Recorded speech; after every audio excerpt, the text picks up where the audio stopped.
মায়েরা শুনেলেন, এটা মায়েদের জন্য একটা ডোজ দিচ্ছি, হালকা করে দিই, তারপরে পরে গিয়ে ভারী করব। একবারে দিলে অসুবিধা আছে। আর বেশি কিছু বলে যাব না, নাহলে ওরা মেদগাছির কমিটিকে বলবে ৮ কুড়োর বেটা মৌলবীকে জীবনে দাওয়াত দিবি না। ওই জন্য আমার তো দাওয়াতটা চলতে হবে, জলসাটা।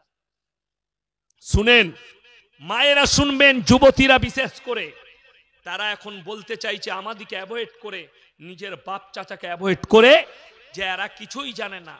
মডেলিং এর যুগ, ছোট কাপড় পরাটা মডেলিং, ছোট পোশাক পরাটা মডেলিং।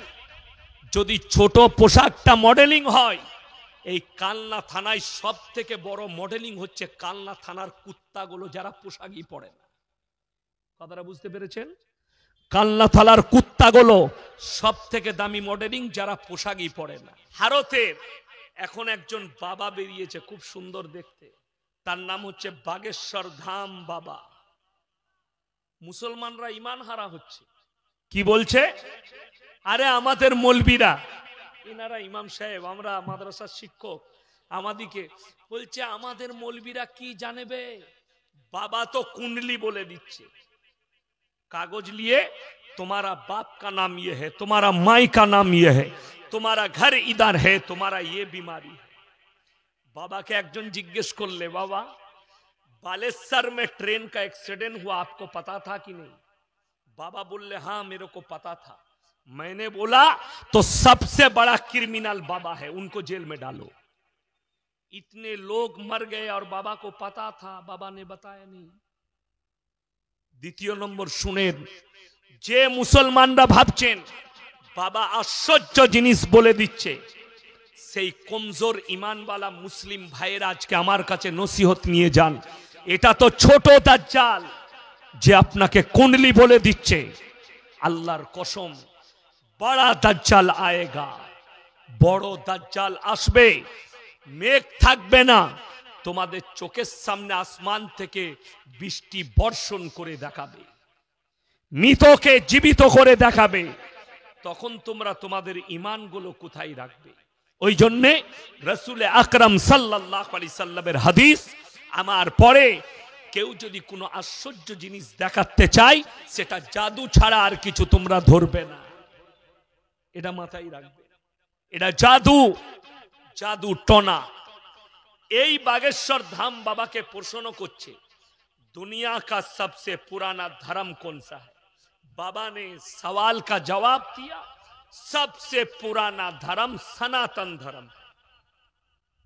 মেনে নিলাম এক কথায়। আমাদের দেশে দেখবেন বক্তা গাদা বেরিয়েছে, চতুর্বেদী, পঞ্চম বেদী, অষ্টম বেদী বক্তা আছে, আছে না? জলসায় বায়ান করছে কানে হাত লাগিয়ে। ভাইয়েরা, মায়েরা, বোনেরা, ভারতবর্ষে আমরা কেউ মুসলমান ছিলাম না, সবাই আমরা কলমা পড়ে মুসলমানের পেলি কোথায় বে বলে জানি না। ও হারামখোর নিজে জানে না যেটা বলছে, যে কোথায় পেলি, শোনা বক্তব্য দিচ্ছে। এটাই হচ্ছে শরীয়তের ক্ষতি। যারা মুখস্থ বিদ্যা নিয়ে স্টাডি না করে স্টেজে এসে বসে সমাজকে গুমরাহ করছে, এটাই ক্ষতি। চলুন, পৃথিবীতে আল্লাহ প্রথম মানব জিনাকে সৃষ্টি করলেন, তিনি কে? সকলে বলুন। আদম আলাইহিস সালাতু ওয়াস সালাম। আল্লাহ রেখেছিলেন কোথায়? জান্নাতে। জোরে বলুন সুবহানাল্লাহ। তিনি জান্নাতে ছিলেন। জান্নাত হচ্ছে পবিত্র জায়গা। কি জায়গা বললাম? পবিত্র জায়গা। আমাদের দেশে মসজিদ করুন, মাদ্রাসা করুন, বাড়ি করুন, করার আগে চিন্তা ভাবনা কি নেওয়া হয়? পায়খানা চেম্বারটা কোথায় করবি, মানে খেয়ে হাঁকতে হবে। ঠিক বললাম না ভুল বললাম? পায়খানা চেম্বার, মাদ্রাসা হোক, মসজিদ হোক। আমাদের দেশে তো নিয়ম খুব ভালো, ঘরে ভাত খায়, নামাজ পড়ে না, কিন্তু হাগে মসজিদের পায়খানা করে। এ মাল আছে না? না, গাদা আছে। বলে চেম্বারটা ভালো করে কর, টাকা লাগলে দেবো। দুনিয়াটা হচ্ছে, সব জায়গাটা দুনিয়ার পবিত্র নয়। পায়খানা অপবিত্র না পবিত্র বাবা? অপবিত্র। আল্লাহ রব্বুল আলামিন আদম আলাইহিস সালাতু ওয়াস সালামকে বললেন, আমার জান্নাতে থাকো, যতগুলো ফলের গাছ আছে উপভোগ করো, খাও, একটা গাছের ধারে পাশে যাবে না। শয়তানের ওয়াসওয়াসায় সেই ফল খেলো আর আল্লাহকে বললেন, আল্লাহ মুঝে পাখানা লাগ গায়া, পায়খানা লেগেছে। তো আপনাদের প্রশ্ন থাকবে, জান্নাতে কি পায়খানার কোনো সুযোগ থাকবে না? আল্লাহর কসম করে বলছি, গলা পর্যন্ত খাবেন, আলহামদুলিল্লাহ বলবেন, হজম হয়ে যাবে। আবার খাবেন, আবার হজম হয়ে যাবে। পায়খানার কোনো প্রয়োজনই পড়বে না, আল্লাহ অটোমেটিক গায়েব করবেন। জোরে বলুন সুবহানাল্লাহ। পানি পান করবেন, প্রস্রাবের প্রয়োজন পড়বে না, অটোমেটিক গায়েব হবে। আগে চলুন। আল্লাহ তাআলা আদম আলাইহিস সালাতু ওয়াস সালামকে জান্নাত থেকে বার করলেন, নামালেন কোথায়? হিন্দুস্তানের মাটিতে। জোরে বলুন সুবহানাল্লাহ। আদম আলাইহিস সালাতু ওয়াস সালাম মুসলমান ছিলেন না সনাতনী ছিলেন? মুসলমান। এত আস্তে বলছেন কেন? সন্দেহ আছে? জোরে বলুন। মুসলমান।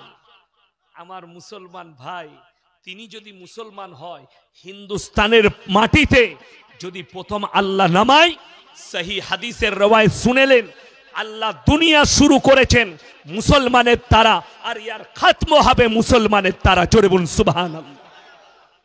বড় কষ্ট লাগে, যিনি প্রথম মানব তিনি যদি মুসলমান হয়, তাহলে পুরনো ধর্ম সনাতন কি করে হলো? কথাটা বুঝাতে পারলাম আমি কিছু? হ্যাঁ, যারা বুঝবেন তারা বুঝে যাবেন, আমি এটাই বুঝালাম। হ্যাঁ, মধ্যখানে অনেক কিছু গন্ডগোল ঢুকেছে। এই মূর্তির উপাসনা, গাছের উপাসনা, সূর্যের উপাসনা, পানির উপাসনা, কবরের উপাসনা, পাথরের উপাসনা শুরু হয়েছে হযরতে নূহ নবীর জামানা থেকে। কোরআনের রেওয়ায়েতে বোঝা যায়। হাদিস বিশারদরা বলছেন, আজ থেকে 5000 বছর পুরনো ধর্মর নাম হচ্ছে নূহ নবীর ধর্ম। সেইখান থেকেই এই মূর্তি পূজা শুরু হয়েছে। আর এ গন্ড মূর্খ জানে না ভারতে আমরা কেউ মুসলমান ছিলাম না। ভারত কোনটা? শুধু এই হিন্দুস্তান যেটা দেখছেন এটাই ভারত নয়। শ্রীলঙ্কার পাহাড়ে নামানো হয়েছিল। শ্রীলঙ্কা, ভারত, বাংলাদেশ, পাকিস্তান, কাজাকিস্তান, তুর্কিস্তান, যতগুলো আছে, আফগানিস্তান, সব একটাই দেশ ছিল। পরে ভেঙে ভেঙে টুকরো টুকরো হয়েছে। সেই যুগে একটাই দেশ ছিল। তাহলে আদম আলাইহিস সালাম যদি হিন্দুস্তানের মাটিতে নামে, তো হিন্দুস্তানে প্রথম মুসলমান না সনাতন? মুসলমান। জোরে বলুন সুবহানাল্লাহ। চলুন, ইসলামের বুনিয়াদ আল্লাহ রেখেছেন শিক্ষার দ্বারা, এডুকেশনের দ্বারা। এতগুলো মানুষ বসেছেন।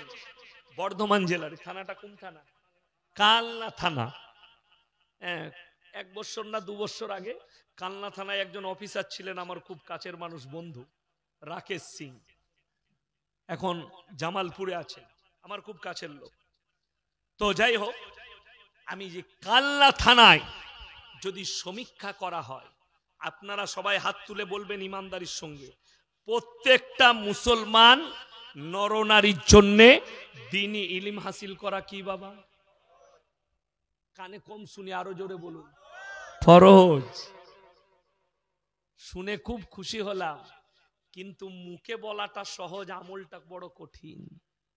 সমীক্ষা যদি করা হয়, পুরো কালনা থানায় 100 জনের মধ্যে 95 জনের কাছে দ্বীনি ইলম নাই। ঠিক বললাম না ভুল বললাম? যদি এটা মিথ্যা হয়, কেউ যদি বাপের বেটা থাকেন সামনে দাঁড়ান। আমি মৌলবি শওকতের বেটা চ্যালেঞ্জ ছুড়ে বললাম, কেউ বাপের বেটা হলে সামনে উঠে আসে, দিয়ে বলুন আপনি ভুল বলছেন, তোমাকে দিয়ে প্রমাণ করিয়ে দেবো, স্টেজে বস করিয়ে, যে তুমি, তোমার মধ্যেই ইলমটা নাই। এই যে চ্যালেঞ্জ ছুড়ে দিলাম, ভয় আর কোনো মাল আসবে? সে জানে ফেরে পড়ে যাব, ফেরে আমি ফেলিয়ে দেব। শুনে নেওয়ার পর রাগ করেন না। দ্বীনি ইলম মানে কি? মৌলবি হতে হবে, আলেম হতে হবে, মুহাদ্দিস হতে হবে, মুকাররির হতে হবে, যত ঝামেলাই বেচে রাখেন। তো তারপর দেখছি, হ্যাঁ, লোকে তো জেনেই গেছে বক্তা, ওটা আমার লাগিয়ে লাভ নাই, পরে নিয়ে চলে যাব গাড়িতে। কি বুঝলেন? কষ্টটা ওই জায়গায়। যে আপনি ভেবেছেন দ্বীনি ইলম মানে আলেম হতে হবে না। দ্বীনি ইলম অতটা হাসিল করতে হবে প্রত্যেকটা মুসলমান নরনারীকে যতটা করলে হারাম হালালটা চিনতে পারে, দ্বীন আর বদ্দীন চিনতে পারে, শিরক আর বিদআত চিনতে পারে, কুফরি চিনতে পারে। বেঈমান কাফেররা যে জাল আপনার উপরে ছুড়ছে ওই ইলমের দ্বারা যেন জালটা দেখতে পান। আজকে কষ্টটা, বুকের ব্যথাটা বলে যায় মুসলমান কতটা হারাম হালাল জানে, এইটা একটু আপনাকে জানতে হবে।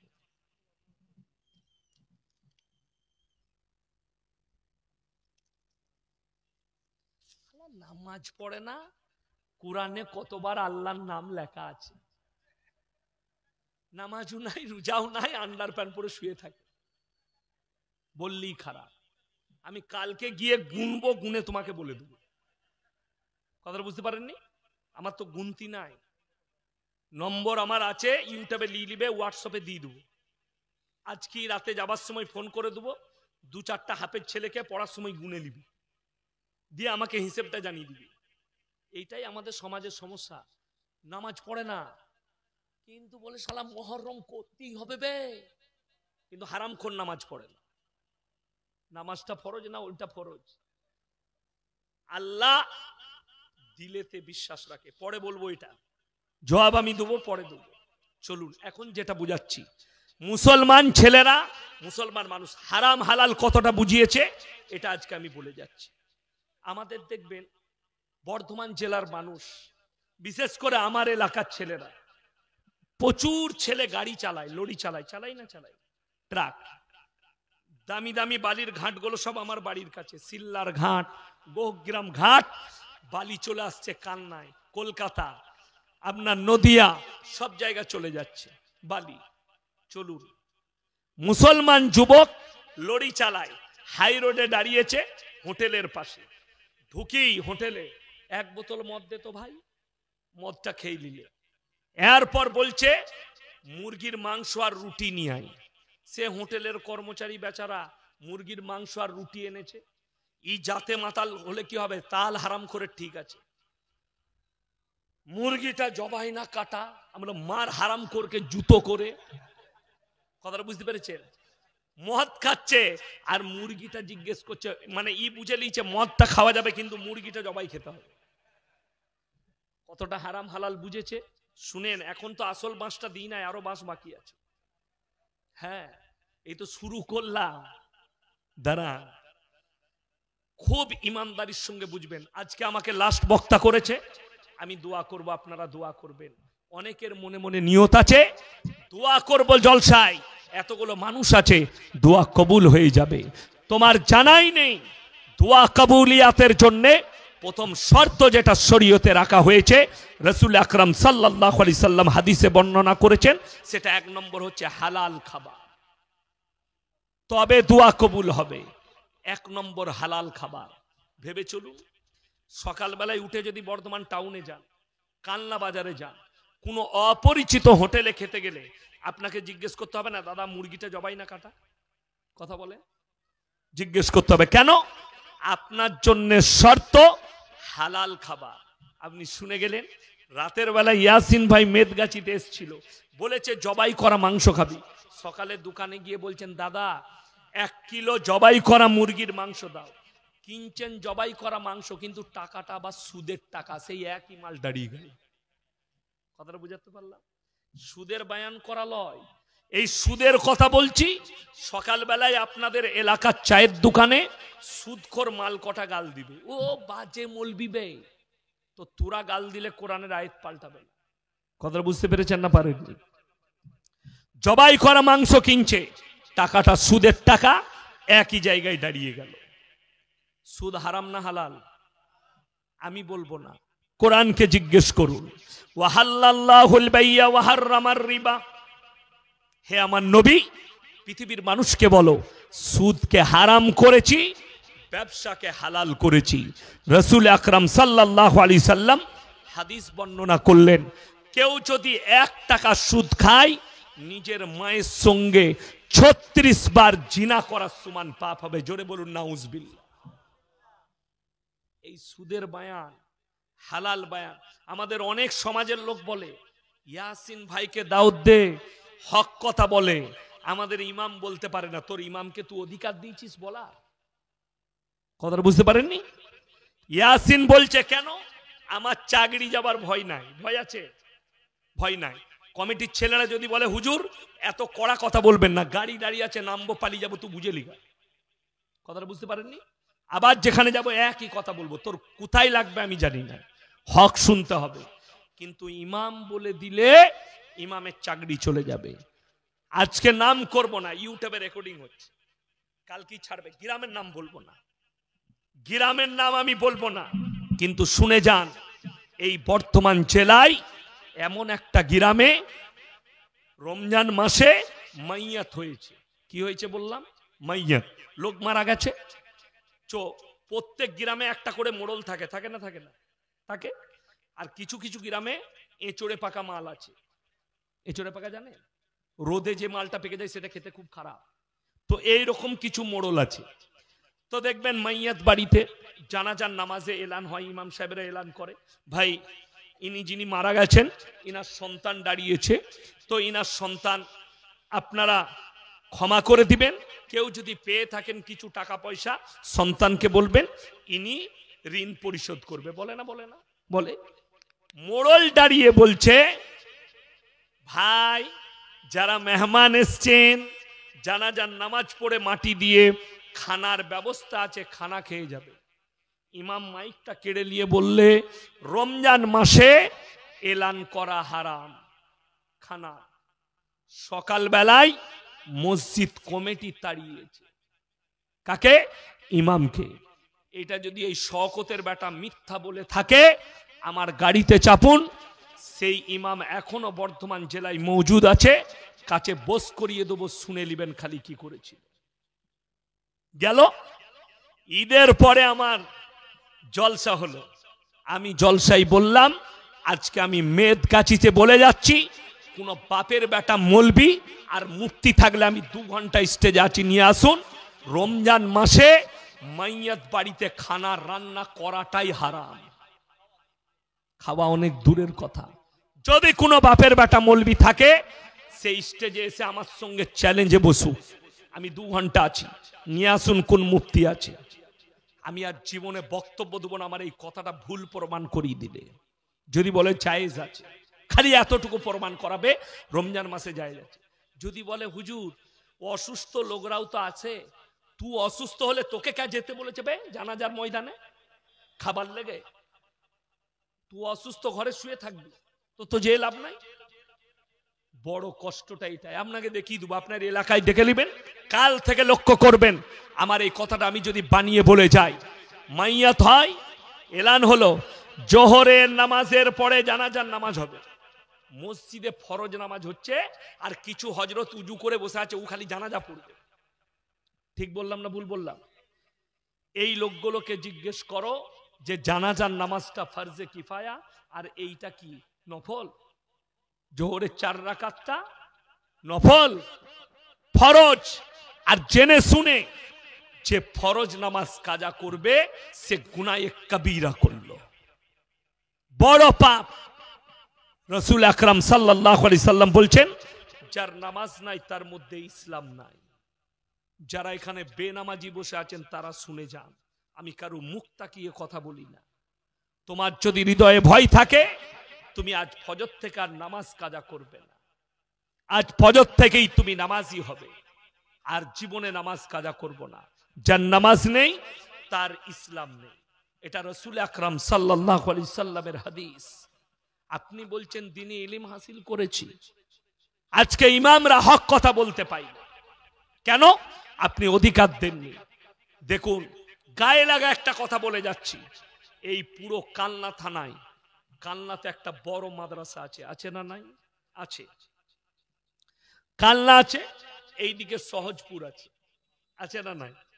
আরো যত মাদ্রাসা আছে, চ্যালেঞ্জ ছুড়ে বললাম, একটা মাদ্রাসাওয়ালা যদি আমাকে প্রমাণ দিতে পারে যে অমুক গ্রামের গ্রাম 16 আনা থেকে কিছু লোক এসছিল, হুজুর আমাদিকে শর্তগুলো লিখে দেন, কোন কোন শর্তগুলো থাকলে সে মসজিদের সেক্রেটারি হতে পারবে, ক্যাশিয়ার হতে পারবে, কমিটিতে থাকতে পারবে। আমি চ্যালেঞ্জ দিলাম, এই স্টেজে এক্ষুনি জুতোর মালা পরে ঘর যাবো শওকতের বেটা। আমি এক জোনাও যাই না, একটা কাগজও জমা পড়ে নাই। কেন? বর্তমান জেলায় যদি 500 মসজিদ থাকে, 450 থেকে 460টা মসজিদের সেক্রেটারির নামটা এইভাবে কাটা যাবে।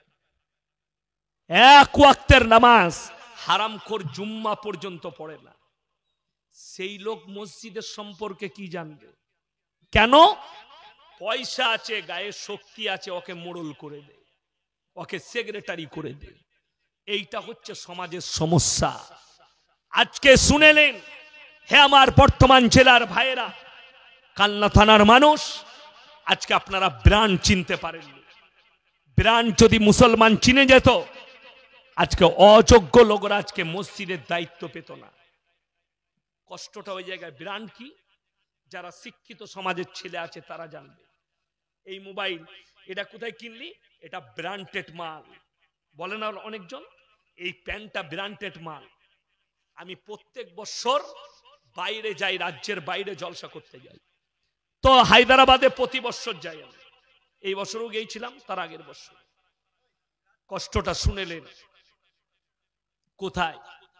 আমি হায়দ্রাবাদে নামলাম, জলসা শেষ হলো আমার 11টায়।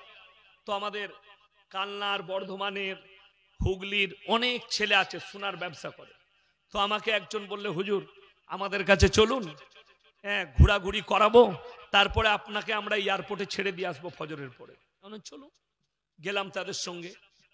তো আমি 4 মিনারে গেলাম, ঠেলার ওপরে ঘড়ি বিক্রি করছে। কি বললাম? হাত ঘড়ি।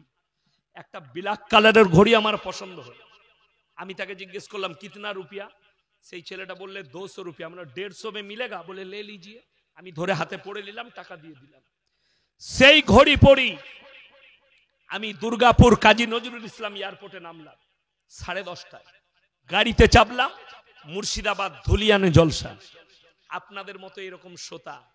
আমি জিজ্ঞেস করলাম, এ আমার ভাইয়েরা, তোমরা কি ব্র্যান্ড চিনো? বলে একদম চিনি। যুবকরা হাত তুললে। আমি বললাম, ভাই আমার এই হাতের ঘড়িটা কত দাম হতে পারে?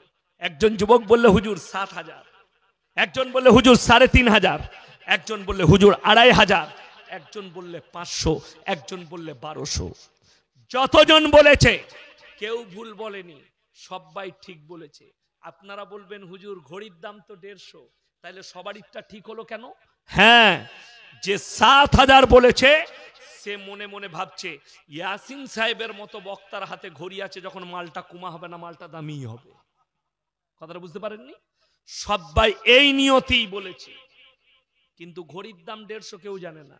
আমি উদাহরণ দিচ্ছি, বাঁশটা আমি লাস্টে দেবো, নাহলে নিতে পারবেন না।